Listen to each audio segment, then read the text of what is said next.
I better start. I haven't ran for 10 years. Well, I'm not running, so you're pushing me, buddy, because you're carrying on about what sort of good rig you got. You need to back it up. Well, a bit more of a fatty bumper these days. Yeah, well, who cares? I'm not running. You're pushing me. I did the Ripta River a couple of times when back in my footy days, and then and I was superhuman fitness, but I hate fitness now. Surfing's fitness. That's why we surf, right? So we don't have to do all the fitness bullshit. Yep. All right, so that's it. Straight A. We did need a new concept. I've got our pairs thing that's gathered a lot of momentum, and that's epic because you can surf with your son or you can surf with your friend or whatever, and that's worked out well. But we're definitely incorporating some sort of loop or lap. Maybe we don't need to cross the bridge. Maybe we do it right around the spit there in Ocean Grove. We go up the river and we come back down the rafts or something. Who knows? But I do know that it's sort of folklore. It was a classic that's stayed in everyone's memory banks. That's for sure. Yeah, so it wouldn't be hard to fire that back up again. So next year, guys, grab your wheelbarrows, and part of that. No custom wheelbarrows. No custom wheelbarrows. You will be disqualified. So has yours been decommissioned or? Yeah, I think it just rusted the bits up on the hill where I used to live. I think it just died. Shouldn't have let that happen. That should have been like up on someone's mantle. Yeah, as it turns out, probably should have been. It's all well and good in hindsight, isn't it? It is.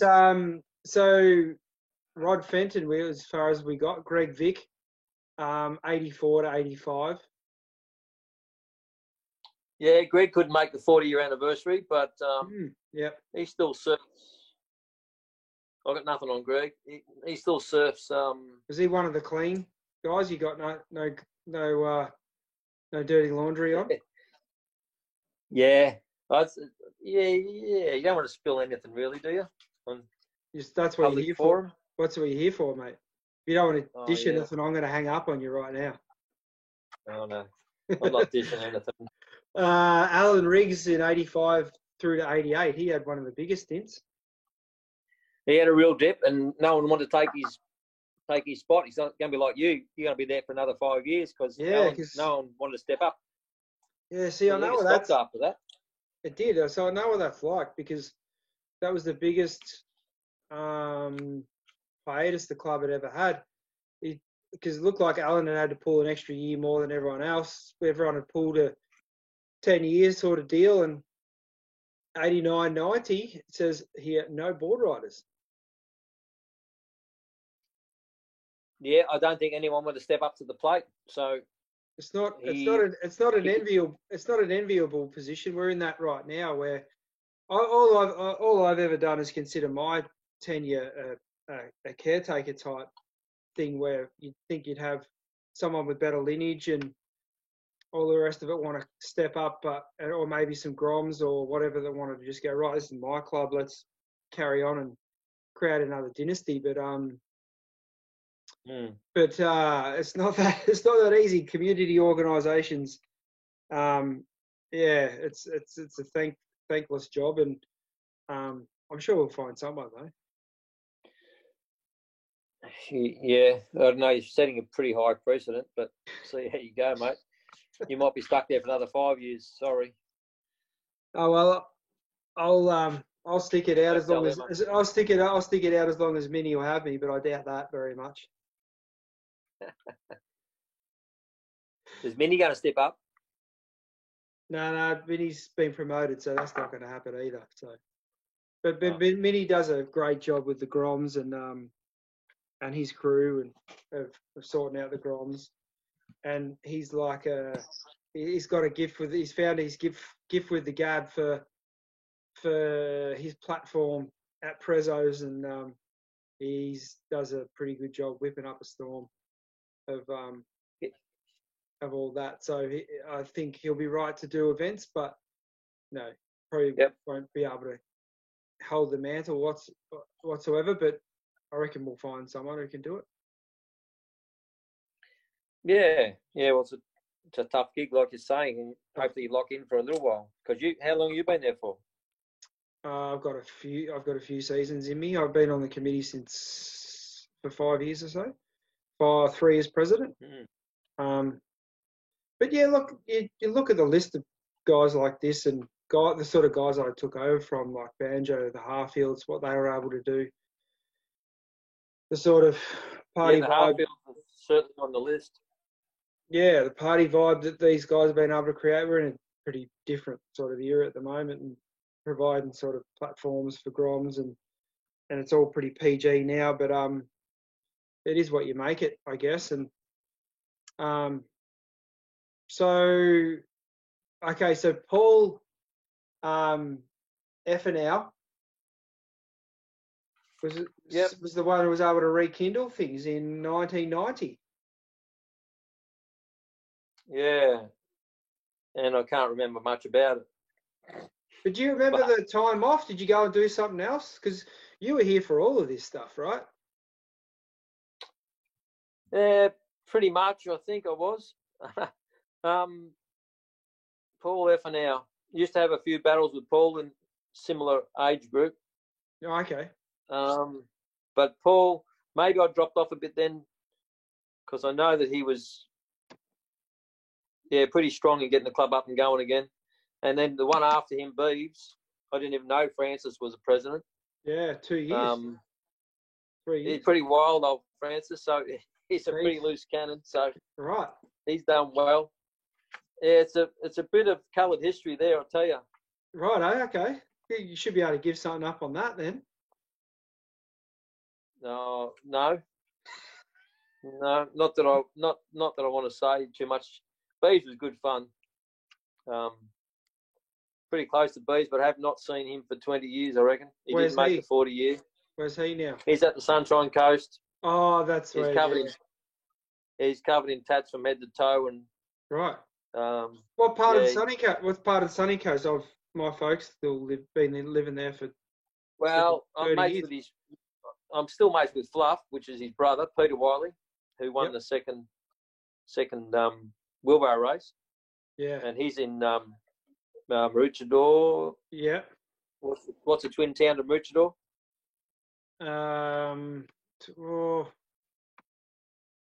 Alexandra Headland. You got Alex, and then you got Mooloolaba. I think they're in Alex. We were going to go up there before the virus hit and say good day, actually, to him and a good mate of mine who did his apprenticeship with me, Greg Cass. But Beeves is underground. Don't know. Have never spoken to him for a long, long time. So then we go into one of the ultimate regulator, dominator, club legends, someone who's still heavily involved. Good mate of, I consider him a good mate of mine, unless I'm dropping in on him and he doesn't like me very often. Like me too much. Greg Bassett. Yeah. Greg Bassett pops up as 1995. Hang on. Now, this is the one that we missed out on, Mouse. Where was Mouse in this? Yeah, he's miles off. Mouse is there. Where? Not on my list. Where's your? Mouse is with Sim. Okay. Yep. I don't know if Mouse did every year. Sim did, but Sim has got a pretty serious. He's like a 7 or 8 year stint. The Colliers were 2002, 2009. Yeah. Yeah, so that's all right. I got Mouse down as that. I'm sure Sim did most of the heavy lifting, but we've got Greg is 95. So you remember competing in Greg's era? No, I can't remember that 95 session. Greg and Julian Green and Cam Lampard must have just taken the reins. Yeah. Which was a good effort after Francis. It's all a bit of a blur. I remember Greg having a sparring buddy in that. I can't remember his name though. I remember there was someone we forgot, and Greg can pull me up on it. But like then helping with. Yeah. What have you got written? What have you got written there for 95? Yeah, just Greg. But I'm just You carry on. I've got you carry Greg on. And I've got 3. Yeah. Greg, Julian Green and Cameron Lampert. Cam Lampert. During that year, 95.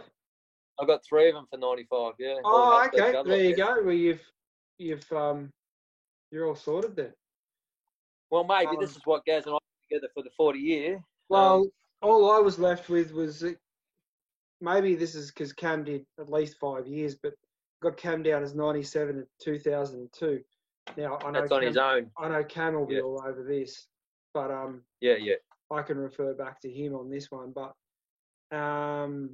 yeah, Cam.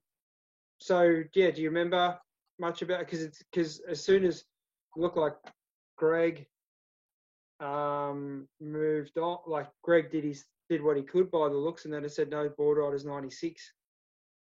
No, that was a lean year. So then it says Cam 97 2002. Yeah, Cam was, from what I can recall, was pretty awesome. Got things up and going big time, and put a lot of years in there, didn't he? Cam's a weapon. Cam's a weapon. Like everything I've had to do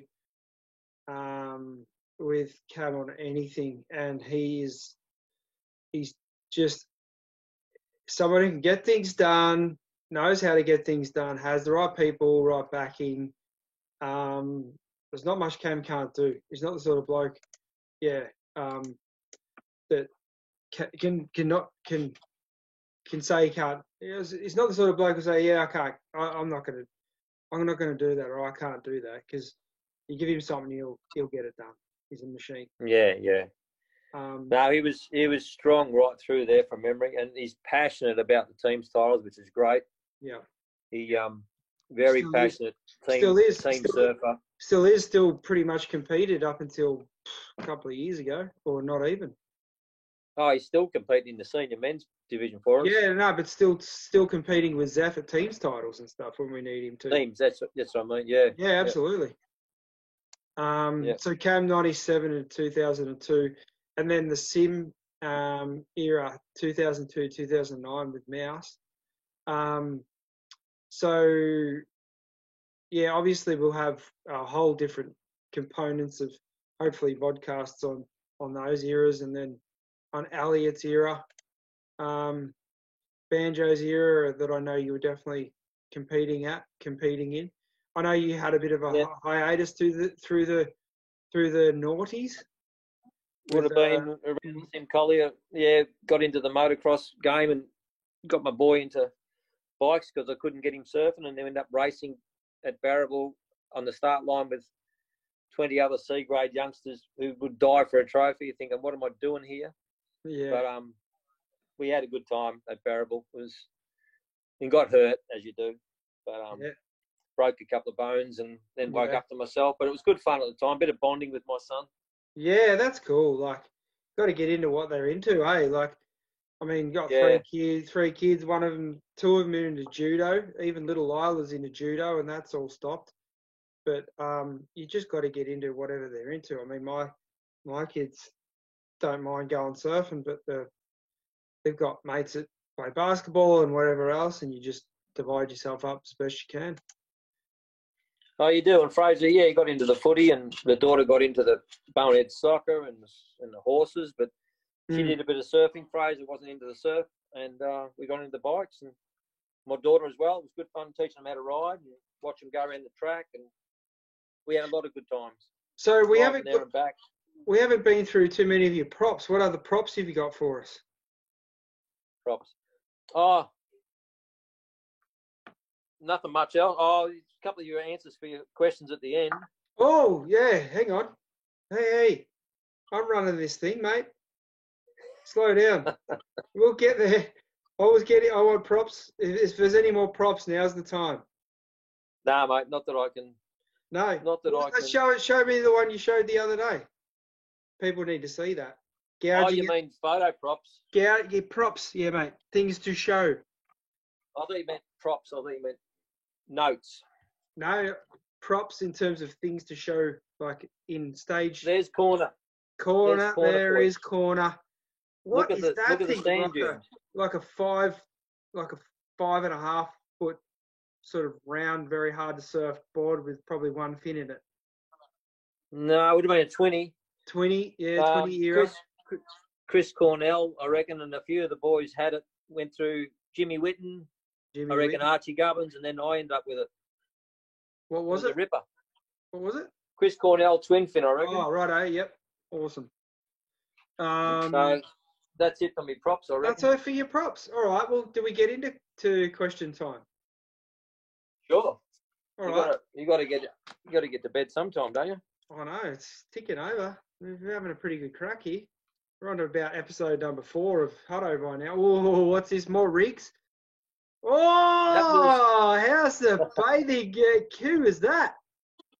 That's Kerry Wiley. She'll kill me for showing that. That's gold. Well done, Kerry Wiley. You do? Oh, you don't know her? No. I'm just saying, well done. So that's the presentation after one of the. That's me up the top there, getting off Archie, who was the president at the time.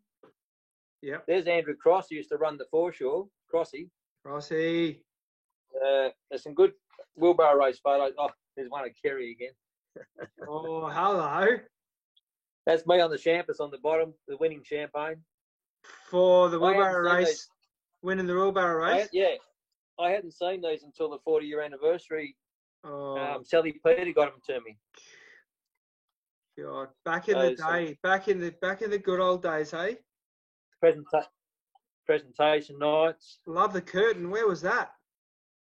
I reckon it was Clifton Springs Country Club. Clifton Springs. Oh, you've got a story about Clifton Springs Country Club. Give it up. I have. You bloody have. You have. You've told me it. Clifton Springs Country Club. Something about a bus trip out of there. Oh.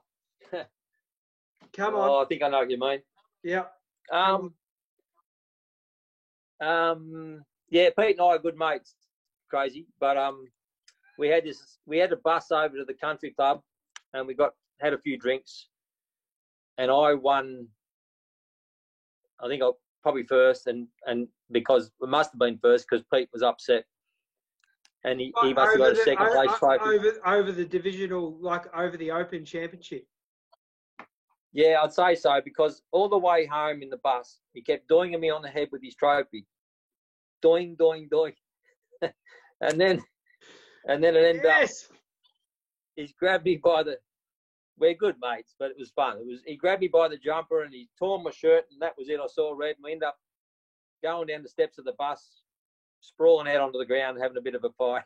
It was awesome. Yeah, it was fun. It all came, it wasn't full on heavy, it was just fun. But yeah, I got sick of getting donged on the head with his second place trophy.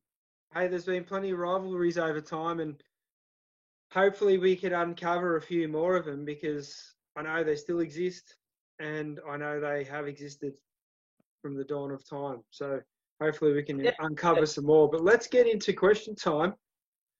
Like, if you're competitive, it's good to surfing comps. It's good fun. That's why otherwise, I mean, surfing's, we're good enough if we just free surf, right? You know, like, of all the people that could be in the, entering comps, there's the Luke Callahans, there's the Choco Norlings, there's all these guys that are around, there for their kids and around the site, but they're not interested in competing. Like, I'm sure they're competitive in parts of their life, and there's all these people you wonder why they don't come down and go surfing. And I grew up freaking trying to tear heads off people. I just love competing. Like, whether I can do it well or not, it's another story. But, free surfing's, you free surf every day of the week. If you get to have a chance to have a comp in decent waves and be out at Beacon or somewhere good with good waves, with people, everyone in the water has to give way to you. How good is it? Like, and it's that pressure thing. It's type of thing. And it's funny, isn't it? Competitive surfing. It's a bit like the motorbikes. You just at the starting line, what for to beat the other bloke, but there's some urge that you got to get out of your system. Yeah, you do. Like, I love it. Like, and just to have right away on comp day, like the amount of times we've run comps and it's Beacon's cooking and losing the water, and I've got to give way to him every other day. And when the comp's on, he's like, "Yeah, it's all yours, Prido. Go for it, mate." Yeah. It's like, yeah. How often do you get that? But No. so yeah, I mean that's the whole reason I got involved in the club in the first place, because when the waves are cooking, there's the only way to get them. But yeah, the competitive side and pretty hard to beat Mouse and whoever it is, but you've got to have a crack, and it improves your surfing because you're challenging yourself, right? Mm. It's just it can only. You'd think I was a trophy hunter still surfing comps, but I know I've got no chance in hell of getting a trophy off Greg Bassett or now Cam Lampert, but I still rock up for the fun of it and geez, if you happen to get a win, then happy days. But it's not going to happen. But does you good. It can't do. Does you good. Can't do you bad. Got to keep me a bit younger, surely. Keep smashing them G&Ts, mate, because you've got question time. Good. This is where our theme music will come in, and I'll just go a bit of elevator music. All right, question 1: who would you rather beat in a heat? Mark Hudson. Out of who? It's up to me. Out of mates. The crazies. Out of mates. Out of mate. No. You only get one out of everyone. You get all the, the crazies or whoever else your current mates are, out of your rivals, out of who everyone's going to fall into similar categories. What about, so back in the day, with surfing in board riders battles, Torquay love crapping on about their history. Who did you used to beat? Who did we used to be able to beat in the day? And who did we have the wood over, and who didn't we have the wood over at Torquay board riders?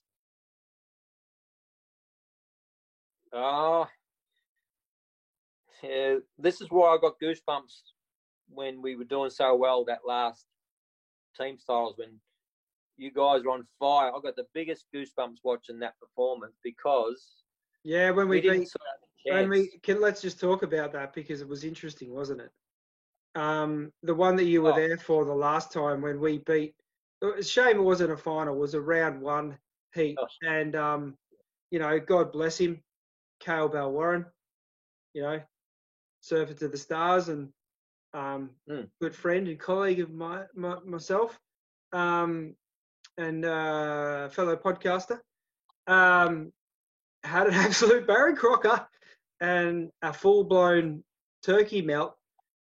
We're waiting for waves and took probably 30 minutes of the 50-minute heat and ended up with a 2.33. And I reckon Ash Wall, who's the chairman of Surfing Victoria, probably managed the same score. And we absolutely wiped the floor with them.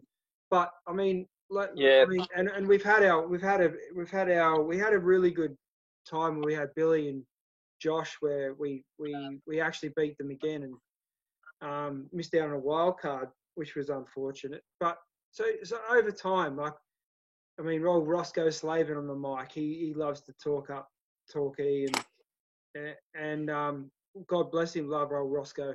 Who else is there? Who did we have trouble with? But who did we actually not have trouble with? I mean, you've been around. This is what I'm saying. We had trouble with them all the time. We were just not quite there. And this is why we actually, I don't know if you know, we had a football match against Torquay board riders. Oh, and I wanted to reenact that one. And guess what?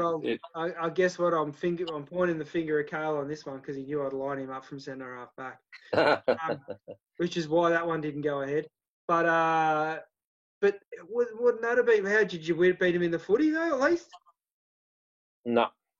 We had the footy. They had a wild boy and we had a wild boy and that our bloke said, I'm not going to name names because he was so wild. There's folklore stories about him in Bonehead. But if you don't have to tell the stories, just tell us who it is.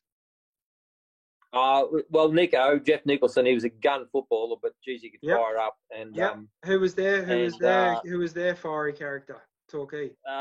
What's his name? Tutton. Darren Tutton. Right, I think I've heard of him. Yeah, anyway, Nico was saying, well, if he's prepared to spend time in hospital, so am I. And we thought, oh, this is not going to be good. That's awesome. But I think I was lined up on Andrew Flinton, and we just kept bouncing off each other because we probably had no idea. Right. So, but they would have it over us every time. We just went. That's why it was such a buzz that first comp when Archie won his heat and thought everyone's going, who's this guy? And so we had to tell them we got four. Who were the guys then? Who were the guys? Who were the guys you knew? You didn't know them? We didn't know them. We didn't know who they were back then. It was probably Galbraith and all that crew that was the same age as us now.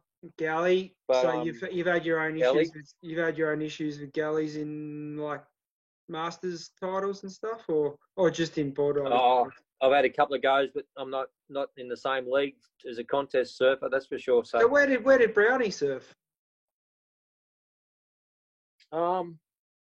He could have been against us. It was sort of a bit of a blur, as in who they were. I didn't know any of them. Yeah, so no real. We just didn't seem to have a chance against the big boys, and that's why it's such a buzz when you guys are neck and neck with them now. Yeah, and that's why Cam Lampert's so passionate, because he wants it. He does want it. He does. Yeah, that's where he lives and breathes and thrives in it. Cam, he's just love to get those guys when you get the opportunity. He's got the heart and the passion for it. It's great, and he got Zeph fired up, and they both killed it that last comp. Absolutely. As did everyone in the team. It was just a great day. It was a great day. Just a shame even if we couldn't back it up. When I got home for the birthday party I was supposed to go to. Oh yeah. Oh yeah. We're all pretty messy. Pretty messy when we got off that bus though. I should have come with you to Timmy Edwards' 40th, shouldn't I? Oh yeah. Well, I'm not even sure if I should have gone there. I was pretty messy. Is there, while we're on bus trips? I mean, bus trips are the bread and butter of our club. I know I've been on some magic ones before that whole era sort of died, unfortunately. But you can remember a couple. Has you got any anecdotes that you can throw out there? Well, there's one common denominator lately has been Gaz. Like, we got to get someone to get us there and back. I mean, Gus drove us there for that last one we're talking about, but good old Gaz hung around the car park and drove us, got us all home safe, which was great. But I mean, there's classic stories. There's people busting for a pee, of course, and busting out into a shopping centre and trying to dodge people looking for the toilets, but there's no toilets. They're trying to hide in the bushes. There was a classic with, that's right, James Merritt and Benny Collier looked after me in the end, but we get back and wanted to go on with it. We're knocking on the door at the Mex, and then they shut the door on us, and we end up at the Zebra Bar. And James brings out a tray of shots, thinking, we don't need shots, James. James, how we don't dare need you? Shots. Come on, James, how dare you? And I briefly touched on our Merritt experience in the last few years when we were trying to. I think Gaz was unavailable to drive the bus, and I put the feelers out, and it was Merritt that came back going, yeah, I've got the high rigid license, whatever, bus license. And I'm like, sweet, Merritt, no, that'd be epic if you could take us. So we had the Battle of the Bay over there at Rye, and they had their big Christmas party. So we were going to stay the night. So, yeah, Merritt came round, picked everyone up, good as gold. The consummate, absolute legend, spending his time not even surfing, just driving the bus. And then when everyone found out it was Merritt driving the bus, I had like Josh and people ringing me up going, why did you ask James, of all people, to drive us to Battle of the Bay? I'm like, oh, it'd be sweet. He'd be right, won't he? Like, yeah, we'll see. So we got there all safe and sound until we had to come home. And after a night with the Peninsula Board Riders, if anyone has an inkling as to what they're like and what our clubs are like when we all get together, pretty out there, and guess who went missing in the morning? We all needed to go home. Jimmy wouldn't have been about. He would have been gone. So I blew that popsicle stand before it got even uglier than it was. But yeah, probably it's about as much as we can talk about bus trips, because I suppose your imaginations can. The last one was one of the best ones I've ever been on. It was just awesome, and the results, the trip over, even that we just stopped in the car park for a little bit of quiet time, and before I knew it, 3 hours had gone, and I didn't even know there's anyone else in the car park.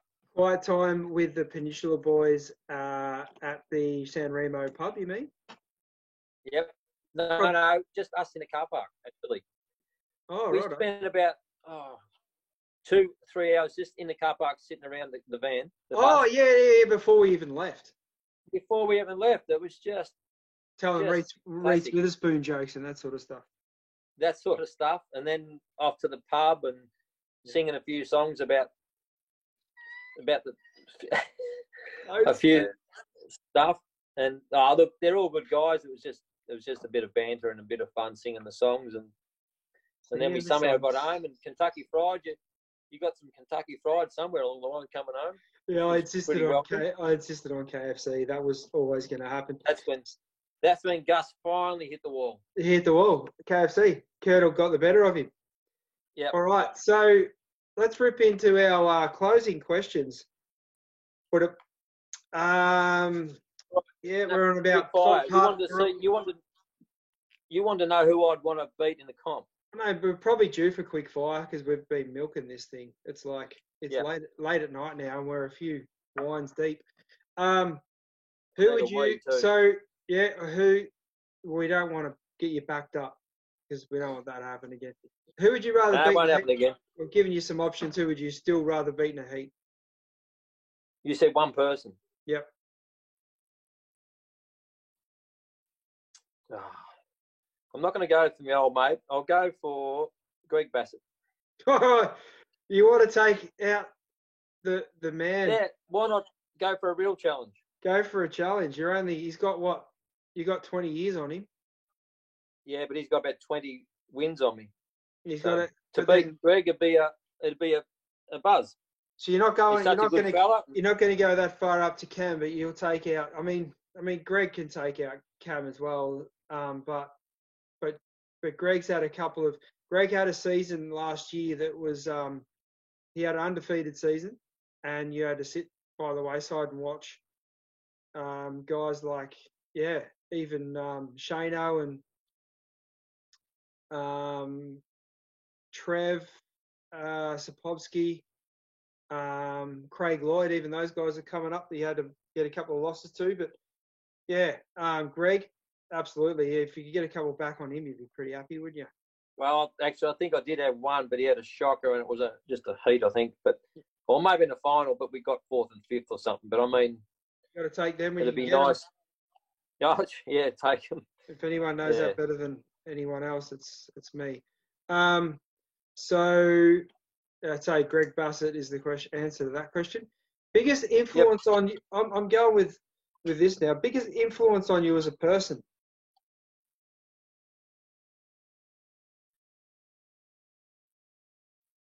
Oh, you got to go with Dad, don't you? Dad? I've got to go with Dad. What's the go with Dad? Give me something on Dad. Oh, he's pretty straight-laced, non-drinker, non-smoker. So I've made up for that with the drinking. But he's just a hard-working, good man, and we lost him pretty young. Yeah. So he knew everything. He was a boilermaker, panel beater, everything. He knew. He was just use his hands. He was great. If you could have if you could have your dad as that person, then you'd be pretty happy. Yeah, I think so. I mean, look, there's lots of sports heroes, surfing, motocross. I think one of the things with sports stars looking up to, that's fine. But if they're not a good bloke, then they've just lost you. Oh, shit blokes can go to shit blokes. They might be the best surfer in the world, but if they're not a good bloke, then they're just nothing. They're just no. don't care how good a surfer you are in the water, you're not a better person than someone else. So that's my take. So can we? Is that answer who? Like, I was hoping this would be slightly different. Is there anyone left with who do you most look up to? Current day. Because you can throw current day into that.